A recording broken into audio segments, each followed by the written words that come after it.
Thank you everyone for joining us today. This is our last session of Campus Compact's Impact Award um, webinar series. And I am thrilled today to be joined by representatives from Johns Hopkins University, who will share more about the Source Service Learning Academy, which was launched in 2012.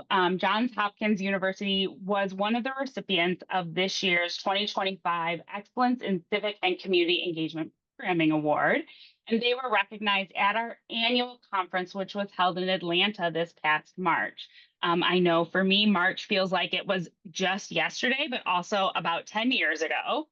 So if you're like me, it has been a real pleasure to see all of our award winners featured throughout the last several months. And so I'm really kind of sad to see this series come to a close. But I also don't want to spoil our presenters' presentation that they have prepared for us, but I do want to give you a little bit of limited information I know about the Source Service Learning Academy.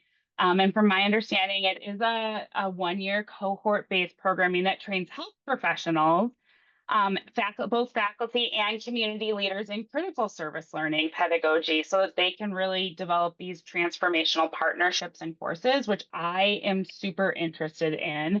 I love that health professional angle to it. And it was, from my understanding, again, it was developed based on really demands from students who were looking for that real world experience and wanting to apply what they were learning in the community, but also from community partners who were really wanting to think more about how do we address so the concerns of the social determinants of health, which again is something that is really fascinating to me. And I'm really excited to hear more from our presenters today. I also am excited to learn more about this Cornerstone program at JHU, which is in its 14th year, if I'm doing my math correctly. But for the past 5 years, it's included faculty from beyond Johns Hopkins, which is something that we at Compact are always really encouraging folks to think beyond their campus walls. I'm sure you all are ready for me to stop talking and for us to get to our presenter. So I'm excited to turn it over to Mindy and her team. Mindy is the director of the Source Service Learning Academy, and she's also the founder. So she is going to get us started. Mindy, I'm going to turn it right on over to you so that you and your team can go ahead and get started, and I will keep my mouth shut from here on out. Thank you. Oh, and yes, folks, if you have questions, go ahead, put them in the chat and put them in the Q&A, and we will take those at the end of the session. Laura, thank you so much for the introduction. Everybody seeing the screen okay? Seeing my slides? Fabulous. We are thrilled to be closing out Campus Compact's series of the award winners from last year. We've certainly been honored, and we're thrilled to share a bit more about our journey for our Johns Hopkins University Source Service Learning Academy. Laura, I wanted to applaud you for saying Johns with the S. That S is there, people. We are Johns Hopkins University. Let me first start. I can't talk about the Service Learning Academy without first sharing a little bit about Source, which is the center that we are a part of. And our mission here at Source is to engage the Johns Hopkins University graduate level health professional schools. And here we have the schools of public health, nursing, and medicine. And we engage those schools with Baltimore communities in mutually beneficial partnerships that promote health and social justice. And all the work that we do here at Source is guided by our core values, which include reciprocity, justice, service, and collaboration. We also have our website here. A lot of this information is available on our website, and we'll show you around a little bit as well. Our Source team is an incredible team of colleagues. Pictured here is our full-time team.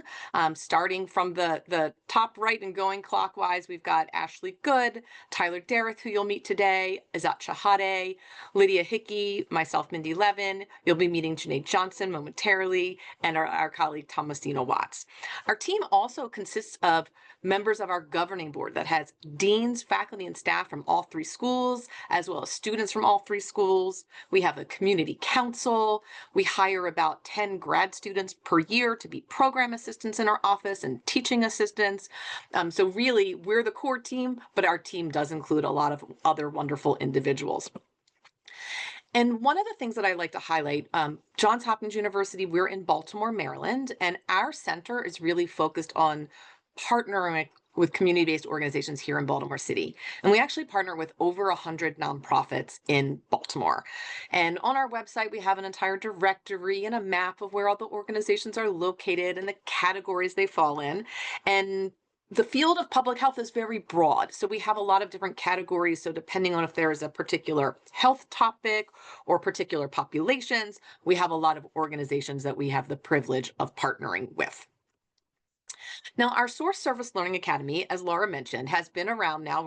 We are currently in our 14th year, and it is a comprehensive 1-year long program that is for both faculty and community leaders, and we are training them together to develop their critical service learning partnerships, their courses, their programming, and we're really helping people become better teachers and practitioners, working to have equitable community academic partnerships.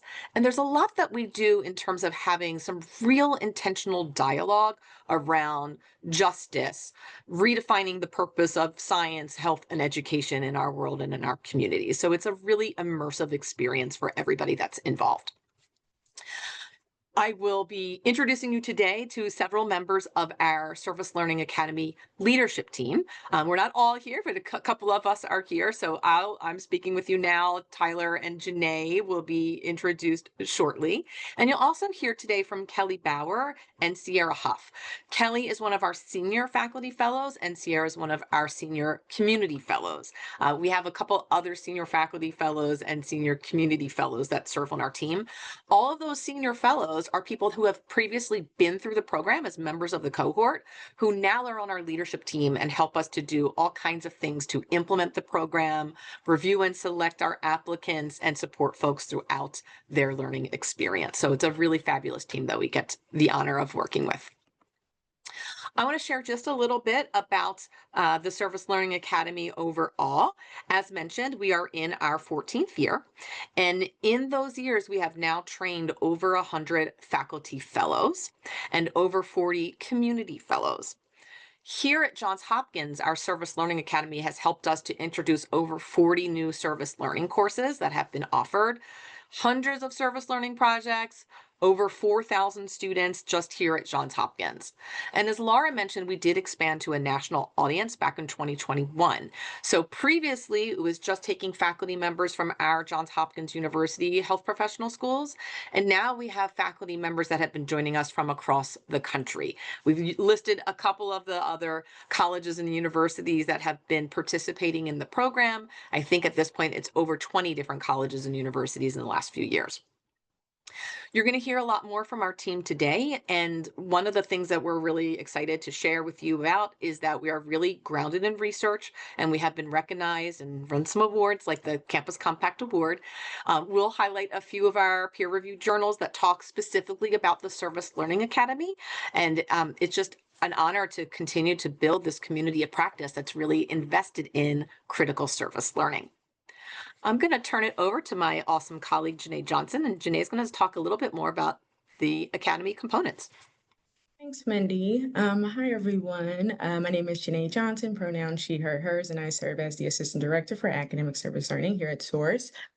As Mindy mentioned, our academy has a multitude of different components. So it really combines different seminars, workshops, reflection session, and we provide support and advising over the course of the year for our fellows.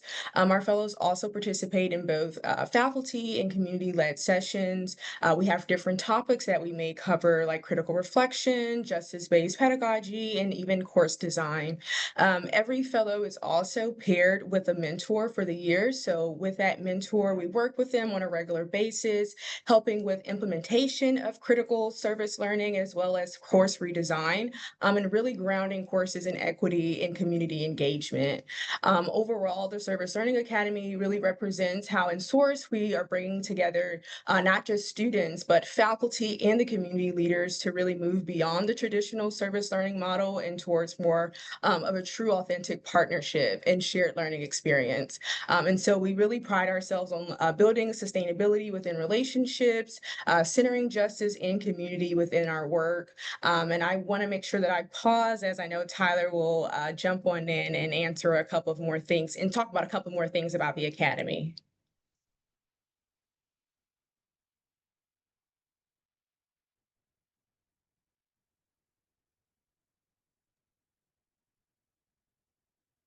Great. Thank you, Janine. Sorry for that pause. I also want to point out some of the structure that it takes to pull off an academy that's a year long with all of these components that Janae was talking about. Really importantly is that it's not just folks at our center, by the way. I'm the associate director here, so happy to be working very closely with Mindy and Janae in all of our center's work. And I do a lot of the sort of logistic coordination of the academy, as well as, working closely with our fellows. In addition to the staff that we have and faculty that work directly with the center and are part of the center, we also have senior fellows, and you're going to meet a couple of those in just a few minutes, who are faculty who serve for our schools of public health and nursing, as well as community leaders in Baltimore who have gone through the program as fellows and are using their experiences and skills through that process to guide others every year in cohorts. And so, as Mindy pointed out, we have our full leadership team who are able to do that.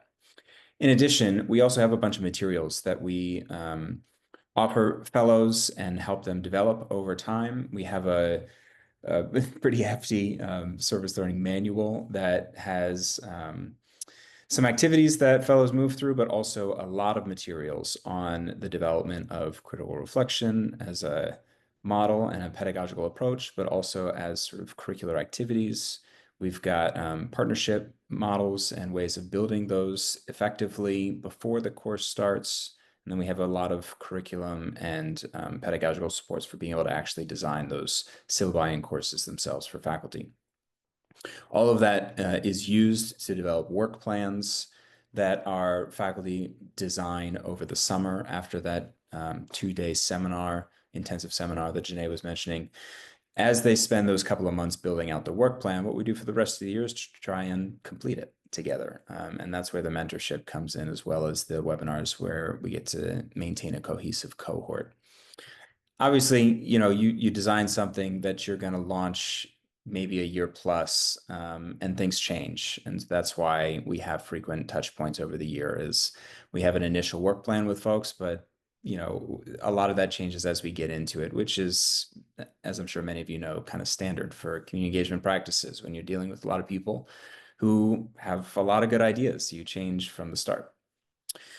How do we coordinate all this and keep each other in touch when we're not actually talking to each other? That, once or twice a month. We have a team site. We are a Microsoft school, and so we use Microsoft Teams. But really what that is just a digital platform where we get to house all of these materials, all of these resources, but it's also a place where we can, chat with each other online, and where people get to upload their own examples and work that they want to share with the group together. Because we've been doing this for 14 years, what that means is we've got over 100 people who are part of this community of practice and who are on this team site, where we get to engage with each other. The annual Community Fellows Project is a way of engaging our community fellows a little bit differently. And so not only are we trying to serve their organizations through this process, but we're also always trying to better our relationship as a center with the community and with community leaders. And so we ask them to engage with us on projects that are always improving the way that we relate to community organizations.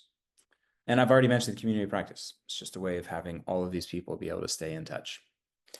What does that mean? And how does that translate into actual activities and actual outcomes? We've been able to significantly grow the number of 4-credit service learning courses. Right now, just at Hopkins, we're offering somewhere between 10 and 20 courses a year. Many of those are at the School of Public Health. A good number of them are also at the School of Nursing.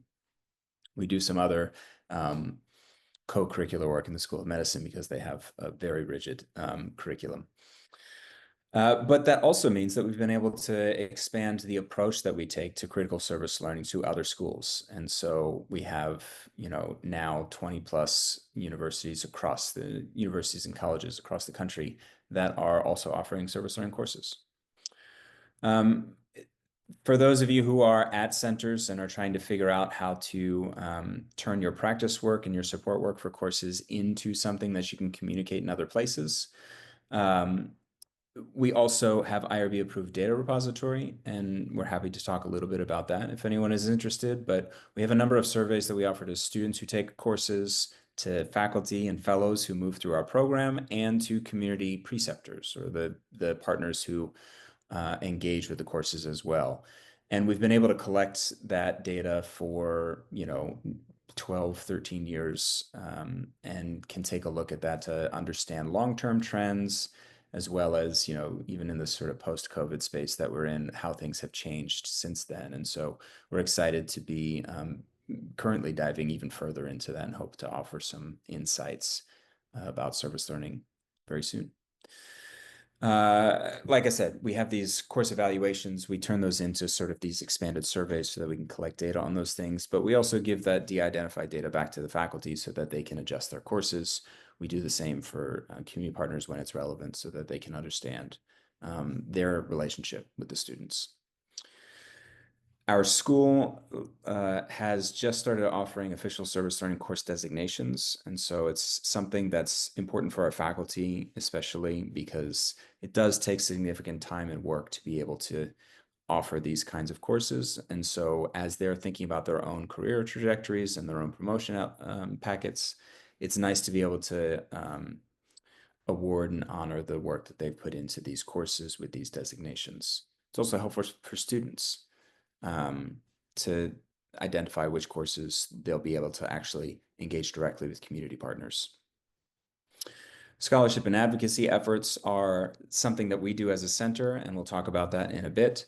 But it's also something that we encourage all of our fellows to be doing in their own places. And so as we're training in the academy, we're not just thinking about how to help them become really great facilitators of service learning pedagogy in courses and in projects, but also to think about how they can be, champions of this kind of collaborative work. And what does it look like to advocate for this in their institutions, whether it's at their community organizations or at their universities, and how to turn teaching and pedagogical work, how to turn practice work into research work when it is helpful, so that we can continue to spread the word in all the ways that we're able to.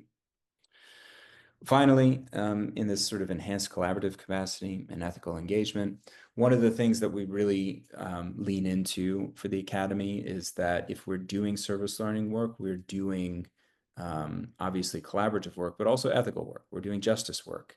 And so the way that we present this and the way that we invite folks into this space is to think about what it means to step into environments and places in which people believe a lot of things and have opinions about a lot of things and take stances on things. And that when we enter into that, we also have to do that while inviting others into discussion and conversation so that we can organize around an issue that we want to make change in.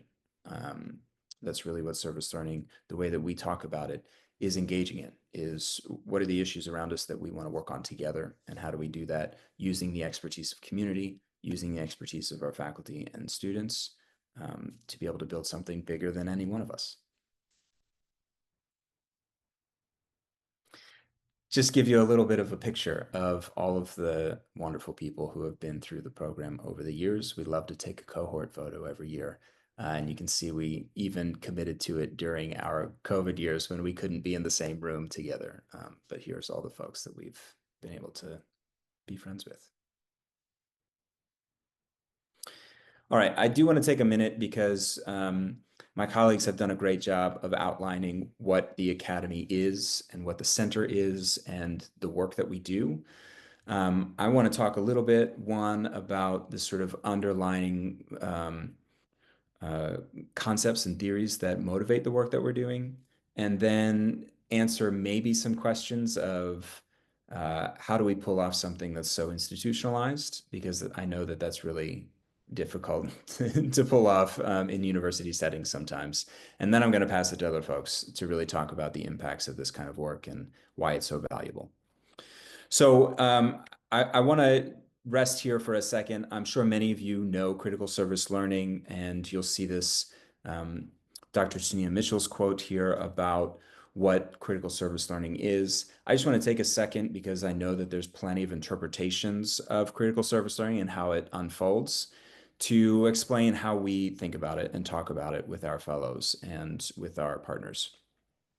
So we take the distillation of Dr. Mitchell's work in her core 2008 article, where she's really synthesizing a lot of literature on critical service learning and explains these three core pieces. And this is really what we ask folks to grab onto, particularly at the very beginning of our work, to say, you know, there's a million ways to do service learning, but all of it should come down to ensuring that we have these three core pieces. And we start with this place of social change and saying that any service learning work, people are going to learn in them, but it's not primarily necessarily even a learning experience as much as it's a social change experience. What are we focusing in on all together? And what are we really trying to accomplish together? What are we really trying to achieve?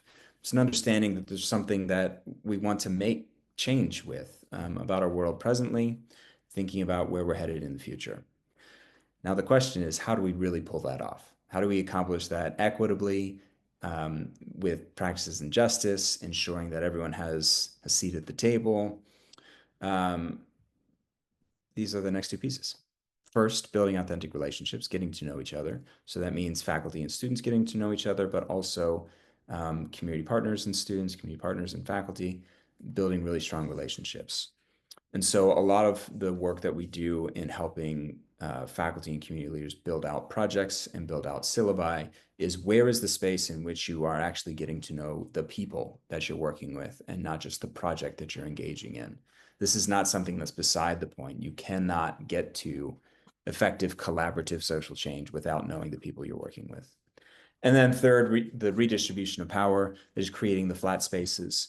Really, the way that we like to talk about this with our fellows is, when you think about college courses or when you think about teaching folks, there's people walk in with an assumption of their roles. That is, you're the teacher, I'm the student, and I know what the jobs are here. When we talk about service learning, we need to rebuild what those roles are. There's different rules for the instructor, there's different rules for the student, and we have the introduction of community partners, which means we have different relationships to be building. And so as we get to build those new roles together, we really need to think about how to make sure that we're being equitable across the board with what everyone is doing. And that's sort of how we talk about that critical service learning space. We present this slide to folks as an easy way of sort of breaking down what traditional service learning has introduced, which we might call sort of more volunteerism spaces. That is one directional. Let us provide something to you, but we get to shape a lot of what that looks like, which means that the university side holds a lot of that power, versus the critical side, which is much more concerned with the process, much more concerned with being inclusive of all voices at the table, being open and aware, but it also means that we need to remain highly flexible. Things change a lot when you have a lot of people at the table bringing all of their experiences and ideas. That's really exciting, and we get to build great things, but it also means that we need to be a little more flexible, and it can be a little scary to give up some of that power and control. Okay, so how do we actually pull some of this stuff off? First off, I want to recognize the great importance of institutionalizing service learning and institutionalizing our centers so that we can offer this sort of work. How do we make sure that we can do this year over year over year, which is really building a community and not just providing a service? One is developing a broad coalition of university stakeholders, talking to a lot of deans and administrators, talking to a lot of faculty and department chairs, finding the folks who really care about this work and are willing to go above and beyond, especially at the very beginning, and getting those faculty champions, as well as communicating the value of it to students so that we can build a real foundation where folks will advocate for us, even if we're not in the room. Second is to develop clear practices and metrics of success that are aligned with both education and outreach missions. And so that means when we're implementing our courses, we're thinking obviously of our students' education, but also thinking about how that ties into the outreach mission that we care about as a center, but that our school cares about when they talk about the way that they want to engage with the local community. And so really trying to build the narratives around both of those things. Again, offering some answers to what does the university do that is really helpful for folks to be hearing. And then having the data is always great. I think I saw someone in the chat even saying, I would love to look at that data. Everybody loves data in these spaces. And so how can we present that kind of work in really digestible ways that help folks understand what we're trying to accomplish? And then you'll see my theme here, revise and adapt. Revise and adapt to what the institution is doing. Strategic plans are coming out, semi-regularly. And so trying to think about how we're always adjusting to see ourselves and let other people see how we are aligned with strategic plans. And then developing systems of review and revision, relying on folks who are really experts in this space, relying on our partners and our deans and our faculty fellows to meet the ongoing pressing needs internally. That's only one half of it, though. The other half is looking out towards our community. It wouldn't be enough if we were just responding to what the university thinks we need to be doing. We also need to respond to what the community says that they need us to be doing to be in good relationship with them. And so we spend a lot of time building relationships with local organizations. We're aligning our practices and missions whenever we can, but really what we're trying to do is build a lot of space to listen, and we try to show up a lot. Not just for when it's our project and partnership, but when they are trying to do something in their organization so that they see that we're trying to reach beyond the transactional. Developing clear commitments and responsibilities that center community vision. This is classic community engagement work. How are we elevating community voices in the work that we're doing? I see it as our job as a center to make sure that community voices are heard in university spaces, and that university resources are used in community spaces. And so how can we ensure that we're taking responsibility for that with our partners? And once again, revise and adapt, always be listening to our partners. And when that happens, and when we've built those strong relationships, it is much easier for our partners to use their networks and to use the trust that they've built and help transfer some of that to us when we have larger projects that we want to accomplish. And I'm going to invite Kelly to share a little bit about the impact of this work. Good afternoon, everyone. Thank you. I'm Kelly. I'm a public health nurse and faculty in the School of Nursing at Johns Hopkins. I was actually in the 4th cohort of the Service Learning Academy and then became a senior fellow. To share a little bit about, as a fellow, when I first went through the Service Learning Academy, my project was an integration of critical service learning across 3 already existing required clinical courses in our advanced public health nursing program. And this was a situation in which the service part was already really built in because students were required to have a clinical placement in a community-based setting already. But the critical service learning pedagogy really allowed me to build in a much stronger social justice component, where I integrated a lot of critical reflection so that students were sort of interrogating their clinical experience through the lens of social justice. And that was really a required expectation throughout those 3 courses. And I was also able to build a stronger process for ensuring that the students were really working to meet the needs of our community partners, and that the work that they were doing focused on building a strong and authentic relationship, and that was part of our process and part of the expectations in the course. Now as a senior fellow, it's a really just lovely opportunity to be interfacing with other colleagues from Hopkins, but also, as Tyler mentioned, from around the country. And we, of course, as senior fellows, help the team to deliver and plan and deliver the academy content. But I think that what the senior faculty fellows really bring to the academy is some sense of like optimism and possibility that this can actually be done. During that 2-day intensive portion of the academy, you really see the fellows kind of, I would say, like crack open and seeing like the expansiveness of what they could do with critical service learning in their courses. And by the second day, they're sort of like buzzing with excitement about it and kind of the potential. But it's also balanced with, I think, some anxiety and worry. They have some sort of practical concerns about the issues they might face when they go home to their institutions and how they're going to work with the administration and how they're going to really adequately support students in this new learning approach. And so we have the opportunity to sit down with the fellows who are in our similar disciplines, so nursing faculty with nursing faculty and public health faculty with public health faculty, and really sort of workshop their ideas, give them feedback, but also help them talk about what are those practical concerns and how can we, provide some examples of how we overcame those concerns, because the concerns are pretty universal. There are specifics for each institution, but, how did we overcome similar situations? How have we seen it done?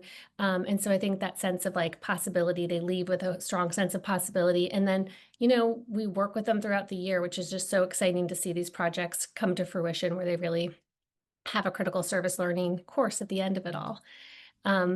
I think my second thing I see in terms of my role as a senior faculty fellow is just being a champion for service learning within the School of Nursing here at Hopkins. I've had the opportunity to encourage other faculty in the School of Nursing to participate in the academy, and it's been exciting to see as more faculty become fellows and participate in the academy. You can see how the content of critical service learning lens is really being infused across several courses throughout our curriculum, and sort of building that group of experts within the school has been really exciting, especially in our pre-licensure nursing program.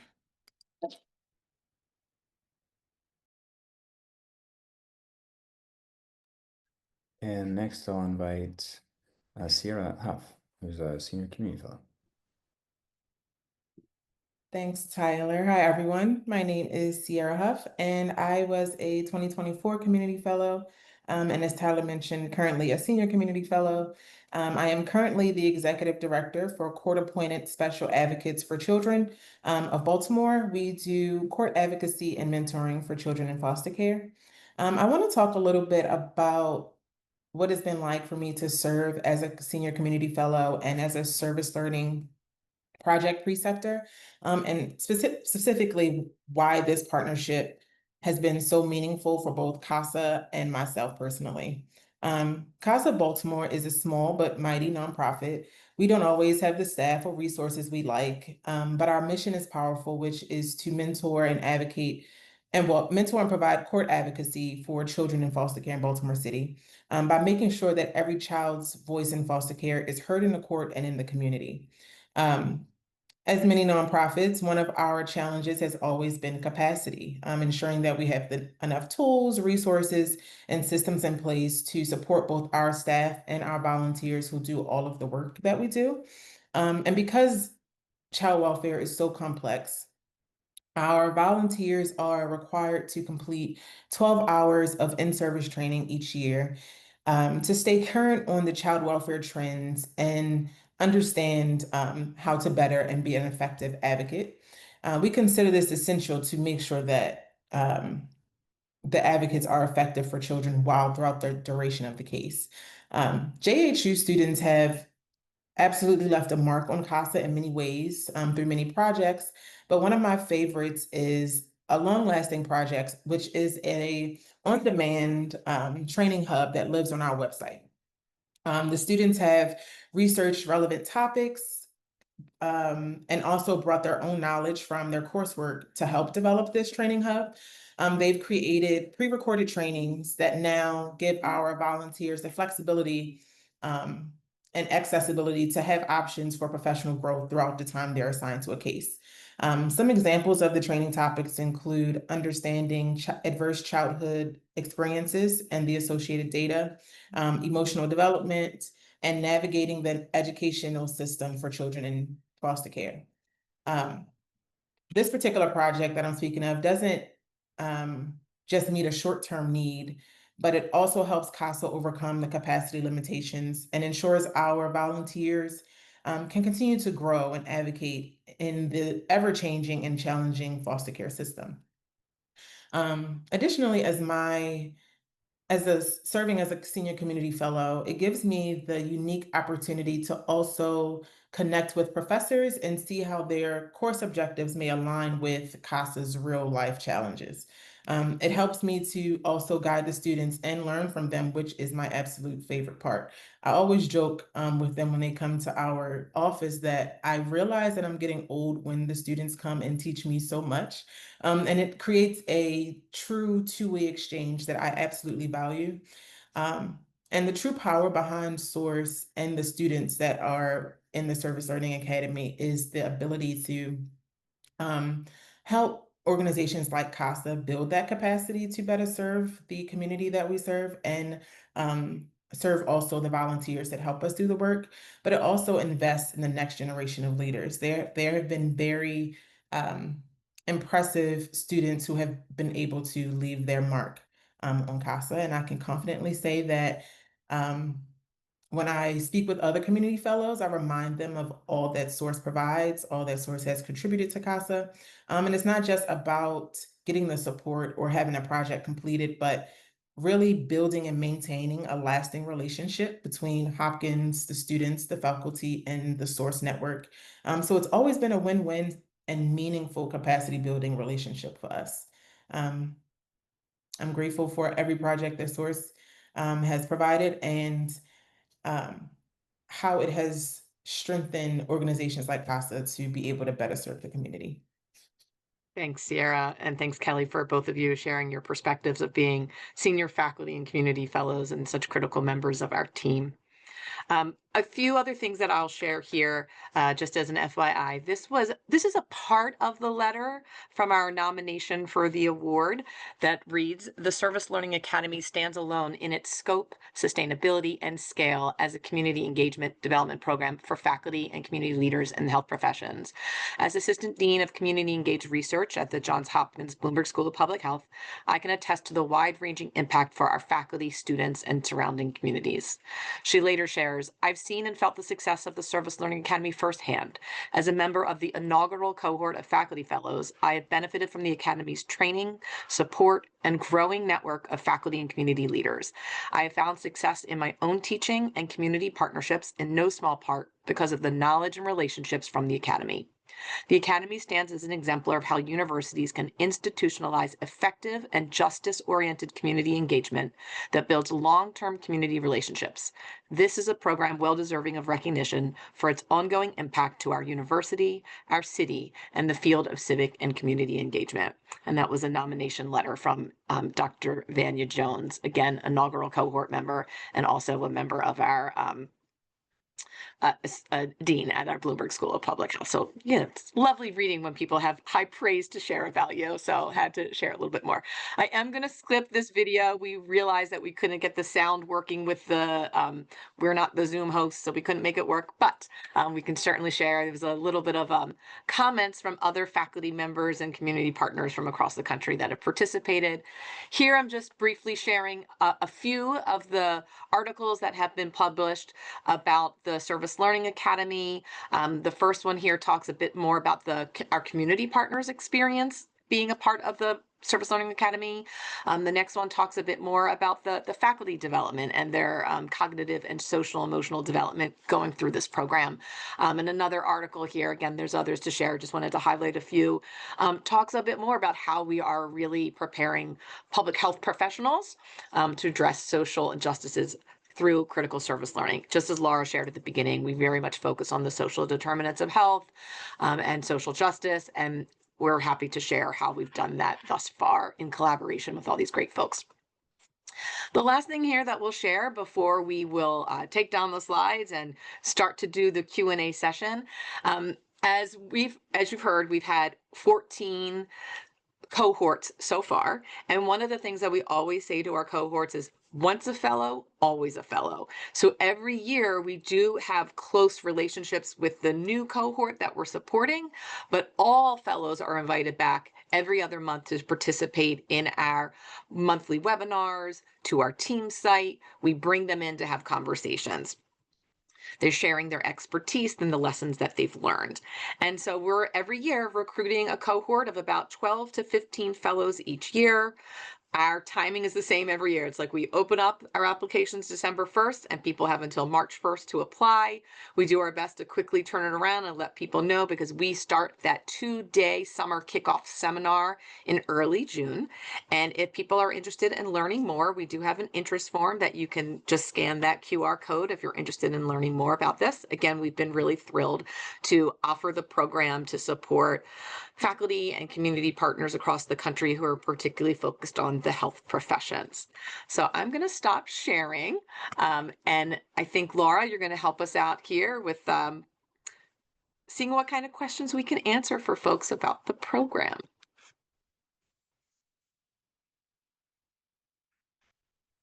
Yes, sorry, I was trying to unmute myself. You know how Zoom can be sometimes. Yes, and I wanted to answer one of the very first questions or last questions that we had in the chat, but I wanted to just verbalize that. One of the questions was, how can folks get the slides to today's session? And we will, if Mindy and her team is willing to, Yep.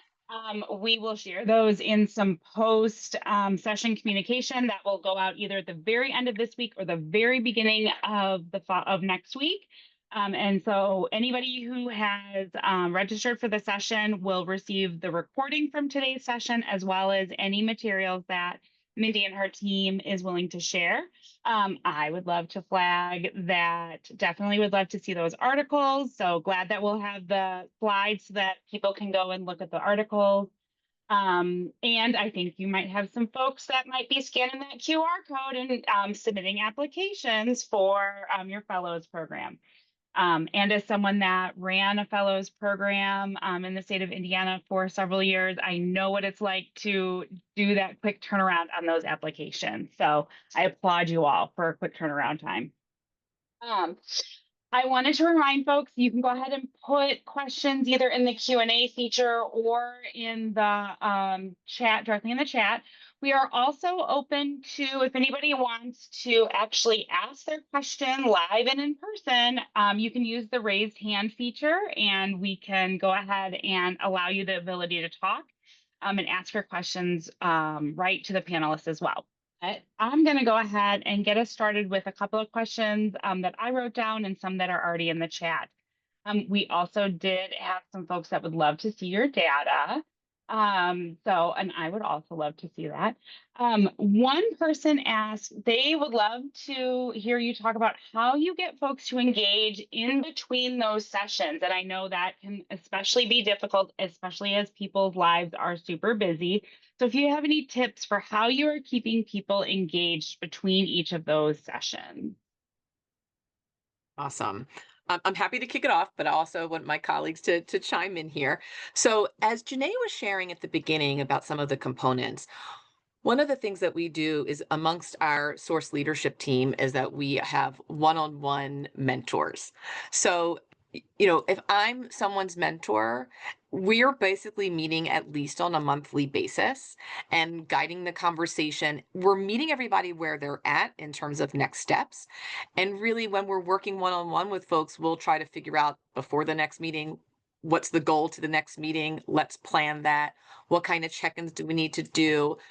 We also tell our fellows in between meetings, like, you don't have to wait an entire month to talk to me again. If you want to email me something to review or get some feedback or meet again, we're happy to do so.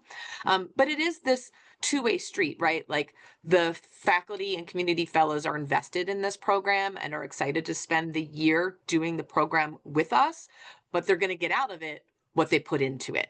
So obviously there are times that people are extra busy, but most of the times, again, we've just every year after year, the applications that have been coming in have been coming more and more impressive of people wanting to do this work.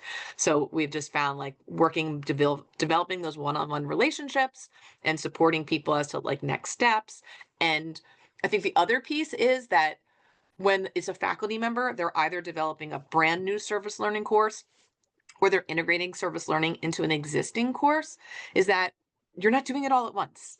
We're taking the year. So some people are like, well, my course is in the fall. I'm like, yeah, you just started in the summer. There's little tweaks that we can do. And by the time we're at next year, you'll feel much more confident in your abilities. So I think that's an important part of the way that we show up.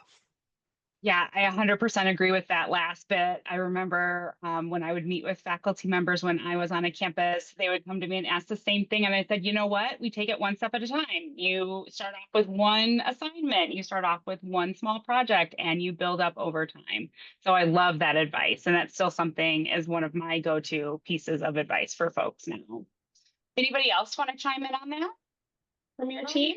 Yeah, I definitely think building in that accountability and just that transparency up front. And that's something that we do through the source service learning manual. So when we're having faculty become a part of the cohort, they are already knowing what the commitments are before, they're actually joining. So it's no surprise when they're a part of the cohort that, you're going to have the meetings once a month with your mentor. So it's like we already have that embedded in there. And I think that is definitely something that's helpful with maintaining that consistent relationship with our cohort.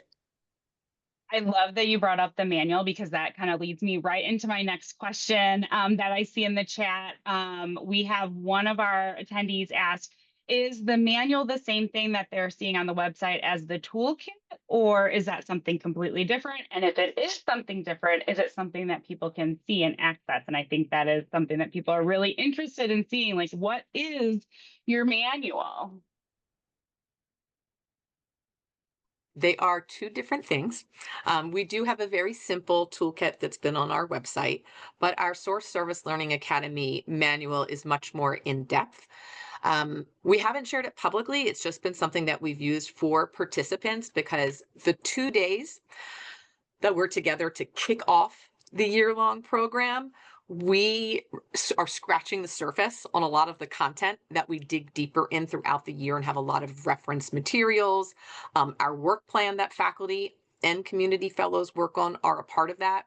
So we haven't turned that into something that we've been sharing more broadly other than with participants, although there's certainly been different aspects of the manual that we've shared with others.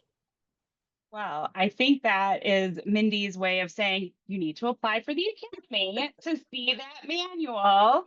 Or we need to get that published or something, those I, kind of things to better disseminate. that was going to be my follow-up as well. Or that sounds like a great article. As something that people that know me comes out of my mouth a lot. That sounds like a great article. A couple of folks have asked in the chat as well, is there a cost to participating or are you providing compensation? So like, what does that look like for folks? Tyler, you want to take that one? Yeah, happy to. So the answer is sort of all of the above. For our community partners and the community leaders who take part in that, we offer them a stipend for their time and work that they're doing because they're taking time out of their workday. And so they get to decide if that's something that goes to them individually or if it goes to their organization. But we compensate them for the year of time.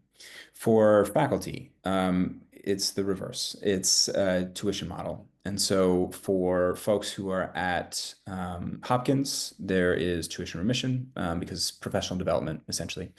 It's non-credit. This is a non-credit program, but easy for our faculty to get that. Externally, because we label it as this sort of professional development, many of our folks are able to get their institutions to pay for tuition model as well. It's usually not a hard sell, although I know, we're in different times than usual. And what comes with that is everything except travel. So we put you up in lodging and we give you all your food and we do all the stuff, but you got to get there. Well, I think it sounds like a great opportunity for folks to maybe apply for some external funding to get that travel or even to pay for that tuition.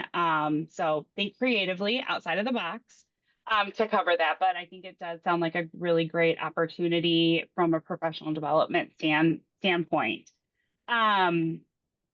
couple other questions that are coming, and then I have a couple of my own questions because I'm a nerd. I love to talk about IRB. So if there's anybody else on here that wants to talk IRB, come join me in that conversation. But we do have another question around what's the community response to this and to the other initiatives that you all are taking part in the collaboration? Yeah, I'm happy to start. Of course, I'll invite Sierra to share what she thinks, but also other folks who've talked to community partners. Um, I, I think that there is a sort of like phasing in to understanding what this kind of academic partnership can really mean and look like, because we are breaking down some assumptions, I think, of this sort of like transactional approach. And when we start building relationships, this is where the center comes in handy versus just the program, where we get to have some folks who can really talk with people in the community about what it means to build an idea together, what it means to build this kind of space together. And many times community are like, this is great, but I'm not sure that I can lead a whole group of students right away. And then we can just say, well, you're in luck because we have some great training for you and a lot of supports and all the resources that you want. All you have to do is give us, something like, 4 hours a month of support and training. And that usually goes over pretty well. We aim for the sort of like leadership level of folks at organizations who are doing this kind of strategic thinking. That tends to be a good place and a good role for our fellows who move into that, just because they have a little bit more flexibility to shape and move things at their own organization. Sierra, would you add on to that or challenge anything I'm saying there? No, no, absolutely. I agree. It's absolutely positive all around. It's wonderful to um, see how, like Tyler said, the relationship builds. I will say that Source does an amazing job at encouraging community partners to utilize the resources that they have, and to be able to understand the collaboration piece of that, gathering information and sharing it. Great. I'll just add one small tidbit, which is, again, we're in Baltimore and there's a lot of colleges and universities in our area. So a lot of our community partners are working with students and faculty and staff from different institutions. And we very frequently get comments from our partners that say, I love working with the Source students so much because they come prepared. They're like, the ethics that are involved, the relationship building is really ingrained in our preparation with our students, and the ways that we're supporting our faculty members who are supporting their students. So it's been something that has been like highlighted and very well received from our community partners, that our students are just showing up a little bit differently. Great, great. I am being mindful of time and we only have a few minutes left. So I want to just first and foremost thank our panelists today, thank all of our attendees. I want to remind folks that you will receive a recording from today's session. And I also am going to make an assumption that if you have additional questions, I'm sure Mindy and her team would be more than happy to answer them.